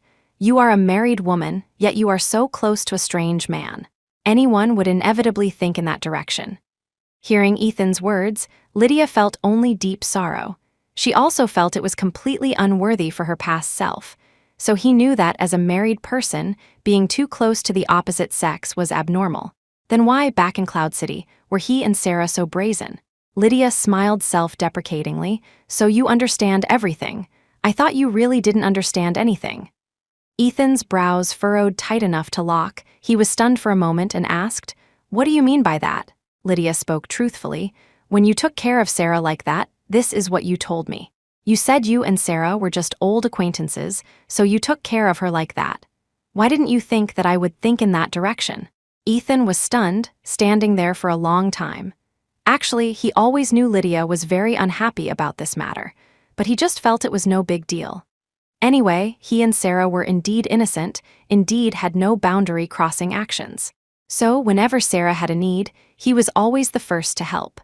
At that time, Lydia, watching her husband worry and labor for another woman, how bleak must her heart have been. Ethan's throat went dry, and he instinctively wanted to explain, "It's not like that, Lydia." But Lydia's eyes were cold as she interrupted him. "No need to tell me these things. It's all in the past, and I don't want to pursue it." She didn't want to pursue why, when she was sick at home needing care, Ethan took Sarah to the hospital because she sprained her ankle. She also didn't want to pursue why, when she rushed into the accident scene with her life uncertain, Ethan could be so at ease saving Sarah's colleague and turn around to accuse her. She simply didn't care anymore. "You guys leave. From now on, treat us as strangers." Saying that, Lydia entered the residence door. Outside, Ethan and Lily stood in the sunlight. Lily pulled Ethan's hand aggrievedly. "Dad, does Mom not want us anymore?" Ethan didn't answer. He was actually a very strong person. In work, even facing huge pressure, he could handle it freely. But at this moment, Ethan felt all his strength had been sucked dry by some demon. So much so that standing there like that, a gust of wind could knock him over. Ethan felt suffocated, felt pain all over. His temples felt like they were being gripped hard by a big hand, dull pain, throb after throb. This pain crept up slowly from his throat, directly to his nose, then to his eye sockets, and then 2 lines of tears gushed out uncontrollably. Something wanted to break out from his throat. Ethan tried desperately to suppress it but couldn't anymore. Faint sobbing slowly leaked from his throat. He entered the workforce at 20, and now nearing 35, he had been through storms. Even suffering huge setbacks, he just bore it silently. But now because of Lydia, he shed tears uncontrollably. Not like a man, he thought self-deprecatingly. Lydia went back to her room, her heart calm as water. These words were more like a final farewell. Ethan, having the answer, should be able to return to Cloud City with peace of mind, be with Sarah, and start a new life. And Lydia, for the rest of her life, would no longer live for family and children, but only for herself. Lydia was somewhat sleepy. She had indeed been too tired recently. Not long after, Lydia fell into a deep sleep. This sleep lasted until noon. Having not eaten breakfast, she was famished. Lydia wanted to go out to the market to buy some vegetables to cook. She put on her clothes, picked up her handbag, and prepared to go out. She thought that after she said those words, Ethan would have taken the child and left. Unexpectedly, the two were still waiting at her door. Lydia was stunned and asked calmly, "Why are you still here?" Only then did Ethan speak. "The child misses you." Lily looked at Lydia eagerly, pouting, her eyes moist. She softly called out, "Mom." Lydia's heart didn't stir a single ripple. She responded, "What is it?" Ethan said, "Come back with me. From now on, there will only be you, no Sarah. Come back with us." Lydia was astonished that such words could come out of Ethan's mouth. If she had heard this before, Lydia didn't know how happy she would have been. Unfortunately, it was too late now. Having experienced most of a lifetime, thinking Ethan was truly steady in character, only seeing him busy for Sarah did Lydia understand. There was no steadiness, just indifference. In the past, he, Ethan Wright, didn't care about Lydia Bennett. Now, she, Lydia Bennett, wouldn't care about him either. Lydia drooped her eyelids, not a glimmer of light in her eyes. "I've been away from home for almost 2 months. Such a long time. If he really wanted her back, he should have come long ago, not waited until now." However, Ethan explained, "You know I'm busy with work. Every time I wanted to come find you, I got tied up by work. But during the time you were away, not only did the child miss you, even I." He paused, then spoke slowly, "I missed you very much too." Ethan realized belatedly. He always confidently felt that Lydia would never leave him in this lifetime. But when she really left, Ethan realized that Lydia had unknowingly walked into his heart long ago. Lydia looked up at Ethan and asked, "Ethan, do you know why I left?" Ethan frowned and said, "Because of Miss Summers." Lydia shook her head. It was because of Sarah, but even more because of Ethan. "It's because in all those years of married life, your eyes never held me as your wife." Lydia took a deep breath. "I'm tired now. I just want to live my own life well. If you still have a shred of affection for me, you should set me free." As her voice fell, not far away, a crisp voice rang out, "Mom." Oliver came back from the park holding Sunny. Originally, they planned to play happily for the whole day. But without Lydia, Sunny found nothing fun. So after just one morning, Sunny begged Oliver to bring him back. Seeing Oliver, Lydia waved her hand. "Oliver, I have something to say to you." Oliver smiled gently and walked over holding Sunny. "What is it?" Lydia ignored Ethan and Lily, turned sideways, and let the two enter the room. Looking at the closed door, seeing another man so intimate with her, Ethan felt as if a vinegar jar had been overturned in his heart, the sourness about to overflow. Oliver followed Lydia to the living room and asked worriedly, "Lydia, the people outside?" Lydia said casually, "Ignore them." From now on, she only wanted to live her own life well. The past had nothing to do with her. At this time, Oliver spoke again. "Then what did you want to see me about?" Lydia organized her words in her mind, then repeated Professor Sterling's words. Hearing that she came for this matter, Oliver felt a little disappointed in his heart. But he quickly adjusted his mood. "Just this small matter? Okay, I promise you, tonight I'll contact my uncle." Hearing him agree, Lydia was very happy. "Then I'm counting on you, Oliver." Ethan looked at Sunny playing on the sofa and sighed slightly. "Making a phone call is nothing. It's Sunny that I should be thanking you for." Lydia pursed her lips. "I like Sunny very much too. Who wouldn't like such a well-behaved and obedient child?" At this time, Oliver continued, "I have an important surgery this afternoon. I'm afraid I won't have time to take care of Sunny." Can I leave Sunny here with you? I'll pick him up after the surgery." Lydia readily agreed, "Sure." After speaking, Oliver took a deep look at Lydia. "Then I'm leaving." Lydia hummed a yes and walked Oliver to the door. Walking out of Lydia's house, Ethan and Oliver's gazes collided. Ethan had a gloomy face. The warning in his expression couldn't be more obvious. But Oliver just glanced at Ethan contemptuously, then put one hand in his pocket and left hurriedly. Lydia took Sunny to sit on the sofa and asked him gently, "Sunny, did you have fun at the park today?" Sunny pouted and shook his head. "Without Mom there, it wasn't fun at all." Saying that, he hugged Lydia's arm. "I like playing with Mom." Lydia patted his head. "Mom needs to go to the market to buy vegetables later. Does Sunny want to accompany me?" Sunny jumped up excitedly. "Yay, I'll be good and help Mom carry the vegetable basket." While the two were talking, Lily stepped on a stool and secretly peeked through the window. Seeing Lydia so cold to her but so intimate with another child, Lily felt like countless ants were crawling in her heart. She squeezed out a few tears, climbed off the stool, and walked to Ethan. "Dad, I'm so sad. Why doesn't Mom like Lily anymore?" Ethan sighed softly and held Lily in his arms. Thinking of Lily's two different attitudes towards Lydia and Sarah before, he understood why Lydia was so cold to her own daughter. Ethan said to Lily, "No, Mom is just jealous because Lily liked Miss Summers too much before." Lily lowered her head guiltily and quickly tried to make up for it. "Actually, I like Mom very much too." Ethan thought for a moment. "Lily, we father and daughter hurt Mom, so we have to make it up to her."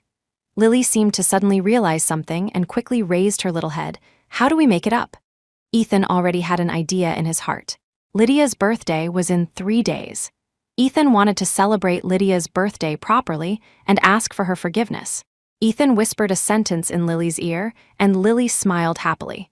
"Okay, Mom will definitely be happy." Night fell. Lydia still had no intention of accepting Ethan and his daughter. Ethan could only take Lily to a nearby guest house. Getting a room, the father and daughter stayed there for the time being. After resting at home for 2 days, Lydia threw herself back into creative work. That day, she was conceiving a creative idea when Professor Sterling called her name excitedly from outside. Lydia quickly put down her work. "Professor Sterling, what's got you so excited?" Professor Sterling was so excited his voice seemed to tremble. "Dr. Quinn's uncle called me from France over the ocean. He said he wants to contribute to our modern art creation. He said some materials can be faxed to us later." Hearing this, Lydia was also extremely excited. Her fingers pinched the corner of her clothes hard. "That's great, Professor Sterling. With these materials, we can break through the creative bottleneck very quickly." However, Professor Sterling stopped halfway, sounding hesitant. "The difficulties we face now are still huge." Lydia didn't understand. What difficulties? "The difficulty lies in, first, these materials faxed over are all in French, full of professional vocabulary. Translating them is a big problem. Lydia thought for a moment and comforted Professor Sterling. It's okay, my French is passable. When I'm free, I can come and translate these documents. But this is time-consuming and laborious. Those materials will probably take a whole year to finish translating. Furthermore, the domestic creative environment isn't as good as abroad. Many materials and tools are lagging behind. So even if we create, deviations in effect are inevitable. Hearing this, Lydia's mood also became heavy. Professor Sterling, then what should we do? Professor Quinn gave us an opportunity. Lydia immediately pressed. What opportunity? Professor Sterling opened his mouth. He said he can let us send one person to France for public-funded further study, arranged right in his studio.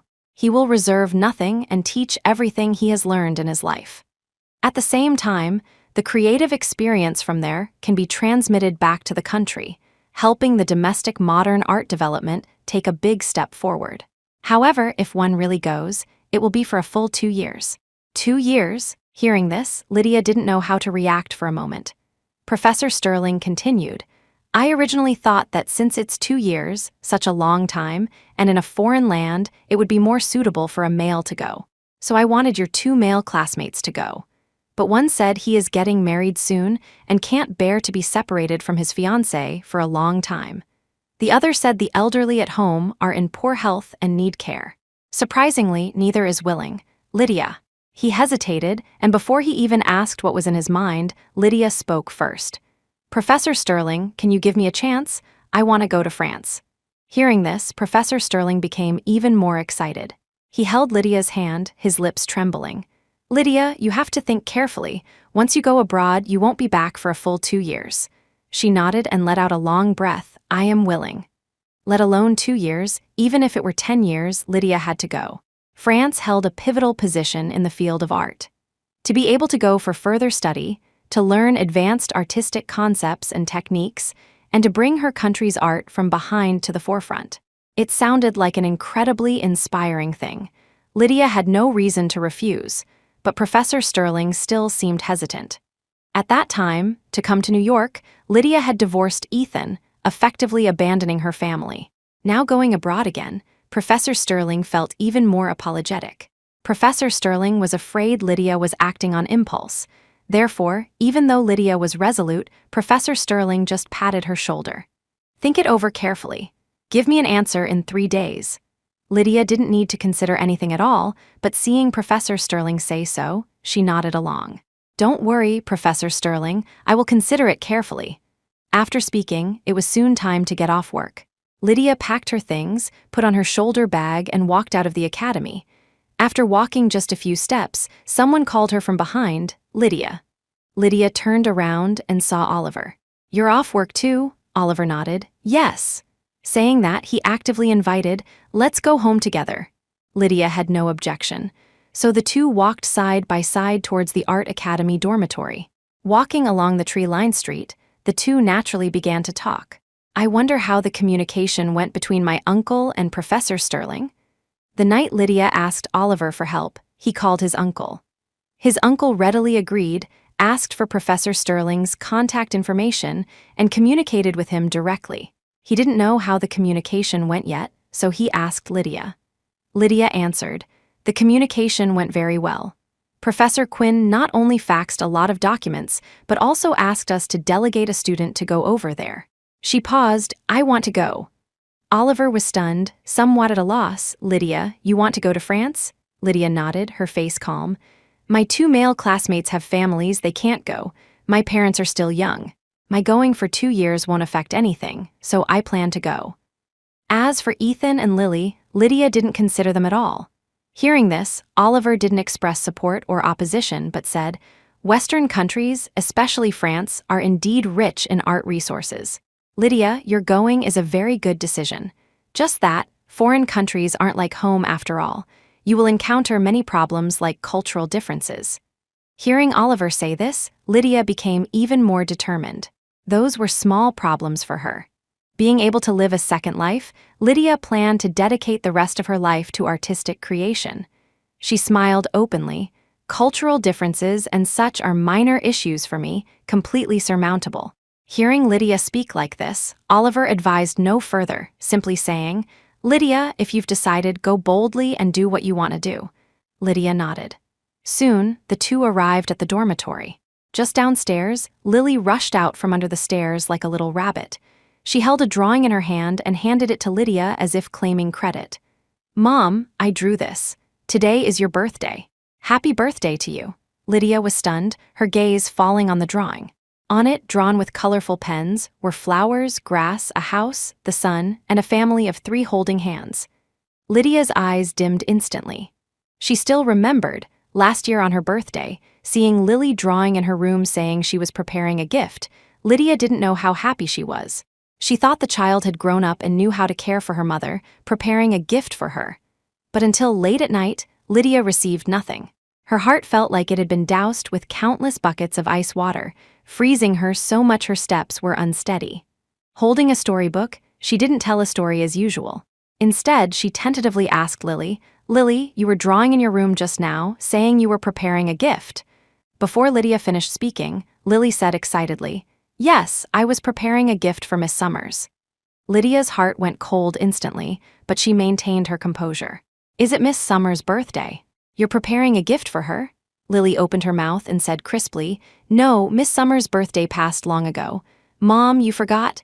Back then, I drew a picture for her." Yes, on Sarah's birthday, Lily nagged her to buy a frame to mount it and give it to her. But Lydia still didn't give up and continued to ask, "Then why is Lily preparing a gift for Miss Summers?" Lily looked at the ceiling, pouting impatiently. "I like Miss Summers, so I prepared a gift for her." "Mom, you are so annoying." This sentence left Lydia speechless. So Lily drew for Sarah simply because she liked her. But today was her birthday. The daughter she risked her life to give birth to didn't remember it. Lydia felt as if a sharp blade had pierced her heart, so painful it felt like she was bleeding. She held on just to prevent an emotional breakdown. Walking out of the room, tears fell silently. Just reaching the living room, the dull sound of leather shoes stepping on the ground came from the door. Lydia knew Ethan was back. Only Ethan didn't work overtime today. Lydia wiped the tears from the corners of her eyes and hurried to meet him, asking Ethan, "Why are you back so late today?" Ethan's voice was cold as usual. Sitting on the sofa, taking off his shoes, he said, "Miss Summers' school had an event. I went to help out." At that time, Lydia still held hope in her heart. Lydia always remembered the birthdays of the father and daughter firmly. Either preparing a cake or busy from morning till night cooking a table full of dishes. She didn't expect these 2 oblivious males to be sensitive enough to give her gifts. But remembering the date and saying happy birthday shouldn't be difficult, right? However, Ethan took off his shoes and looked at Lydia in surprise. "Not sleeping yet. What are you standing here for?" Lydia's heart felt suspended by thin threads. Actually, she still had hope. "Did you forget what day it is today?" "What day? Is it important?" He carelessly said such a sentence, and Lydia's heart dropped heavily. She smiled awkwardly and replied, "Nothing, I was just asking." But back in the room, when no one saw her, Lydia couldn't help it. Her chest felt like a dull, rusty knife was cutting her heart bit by bit. She devoted all her efforts to these 2 relatives, this small family. Even if Ethan didn't accompany her back to her parents' house for 3 or 4 years, she would at most complain a few times. But that day, lying under the covers, the man beside her was already asleep, breathing heavily. And Lydia turned her back to him, crying silently all night. At that time, how she longed for this father and daughter to remember her birthday and say happy birthday to her. But waiting full of expectation for a whole day, in the end, she waited for nothing. Now she had no expectations and didn't care anymore, yet Lily took out a drawing, wished her a happy birthday, and said it was a gift for her. She stood there, looking at the drawing, a family of 3 just like before, her heart without a ripple. Lydia withdrew her gaze, not intending to take it but intending to go upstairs. Behind her, Ethan's voice rang out again. "Lydia." Lydia paused in her steps and instinctively turned her head. Behind her, Ethan stood under the light holding a bouquet of flowers. The light plated his tall and upright figure with a hazy halo. He stood there affectionately. "Lydia, happy birthday. I really wasn't a good husband.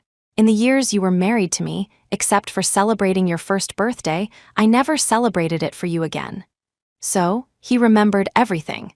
But why remember and not be willing to do it back then? Wasn't it just lack of care and concern? Lydia closed her eyes, somewhat impatient. Now, you are not my husband. There is no relationship between us. You don't need to do anything for me anymore. She looked at the roses in Ethan's hand. If it were before, Lydia didn't know how happy she would be. But now, she only found it annoying. I don't need these. You taking the child back to Cloud City is the best gift for me. At this time, Lily, refusing to give up, rushed over and hugged her thigh. Mom, come back with me. Lily really misses you. I know I was wrong.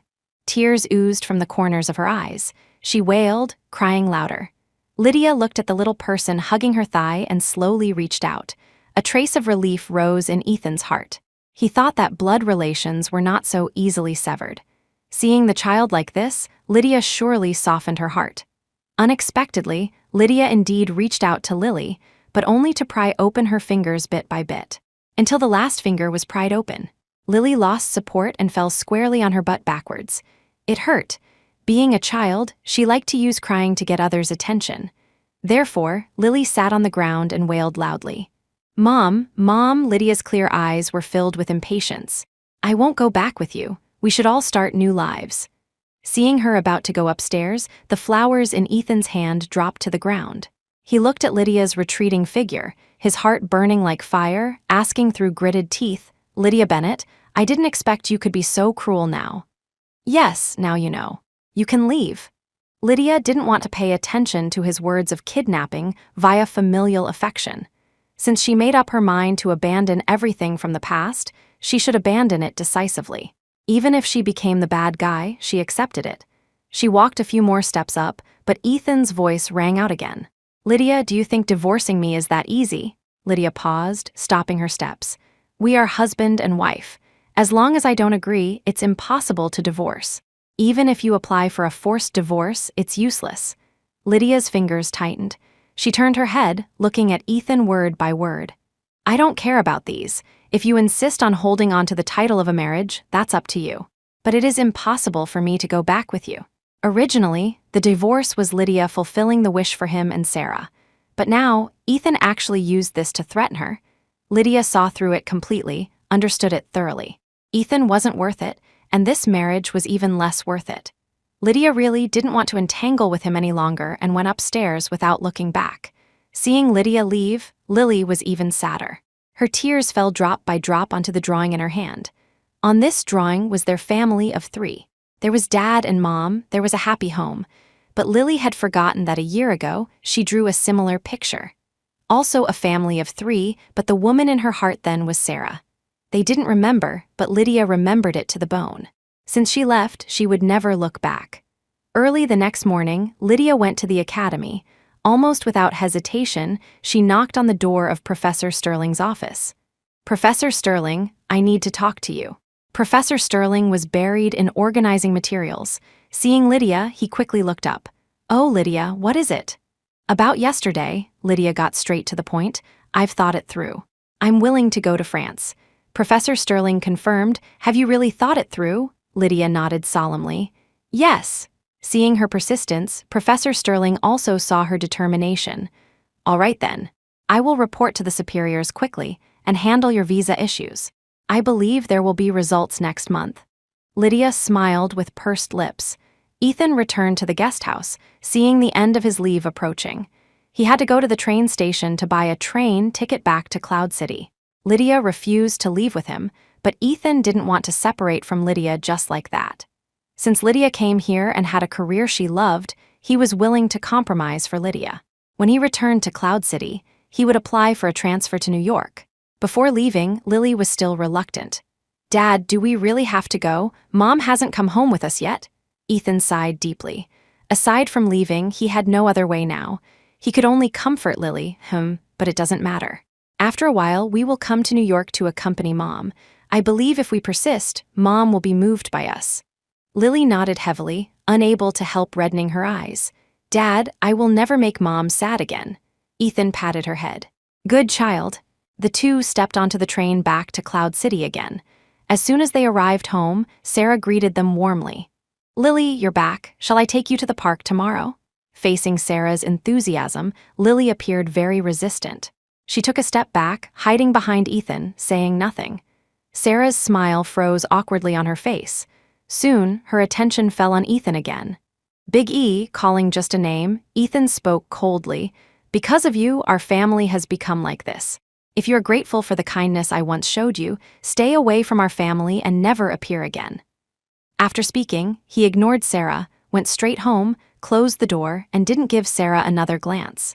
Sarah finally knew she had completely lost her chance. Sad, a little bit, but mostly unwilling. And when Ethan returned to Cloud City, the first thing he did was apply for a transfer. Soon, the transfer was approved, and he could finally go to New York to reunite with Lydia. At the New York International Airport, Lydia dragged her luggage, holding a ticket and passport in her hand. She was about to fly to the other side of the ocean, to the French Republic, to begin her studies. Before leaving, she had already called home and had no worries. The past, from now on, would be thrown to the back of her mind. Lydia closed her eyes and took a deep breath. "Respected passengers, the flight to France is waiting. Please board in time." Lydia dragged her suitcase over, checked in, and boarded the plane under the guidance of the staff. She walked forward according to the seat number on the ticket. Walking to her seat, she suddenly saw a familiar figure. Soon, the person lowered his sunglasses. Unexpectedly, it was Oliver. Lydia was stunned for a moment.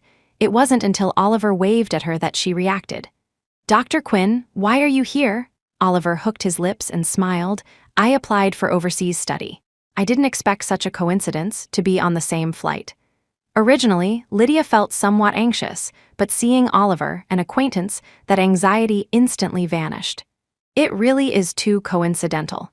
Which city is Dr. Quinn going to?" Oliver said. "Paris." Lydia smiled. "In the future, we can look out for each other." She extended her hand as she spoke. Oliver's smile deepened, and they shook hands.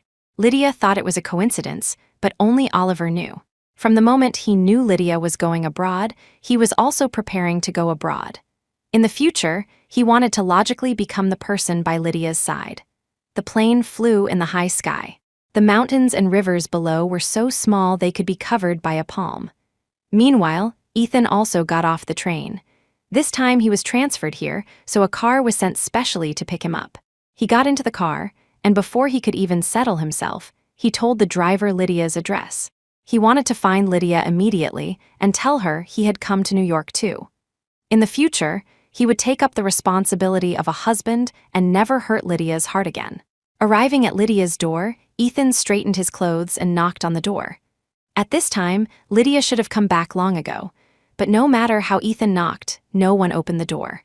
Until the old man next door opened his door and poked his head out. "Comrade, who are you looking for?" Ethan asked. "Sir, may I ask about Miss Bennet who lives here?" "Oh, you're looking for little Lydia. Then you've come at a bad time. Little Lydia has gone abroad." The things in Ethan's hands dropped suddenly to the ground. His heart felt like it had been struck by lightning, unable to recover for a long time. "What did you say? She went abroad?" The old man nodded, his tone full of admiration. "This little Lydia is extraordinary. I heard she is very outstanding, so she was sent abroad on public funds for further study. The plane was today." Hearing this, Ethan barely hesitated for a moment and immediately rushed downstairs. Rushing to the airport, he was told that the flight Lydia took had taken off half an hour ago. He hurried and hurried, but in the end, he was still a step too late.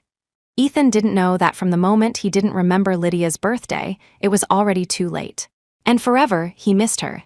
2 years later, the Art Academy's exhibition hall was full of people admiring a modern art exhibition. And in the academy, Professor Sterling called Lydia. "Lydia, with your help, domestic modern art has won a new breakthrough. I believe that soon, our art will shine on the world stage on the other side of the ocean." Lydia hung up the phone with Professor Sterling and smiled knowingly. Living a new life, she would continue to move forward toward her dreamed future.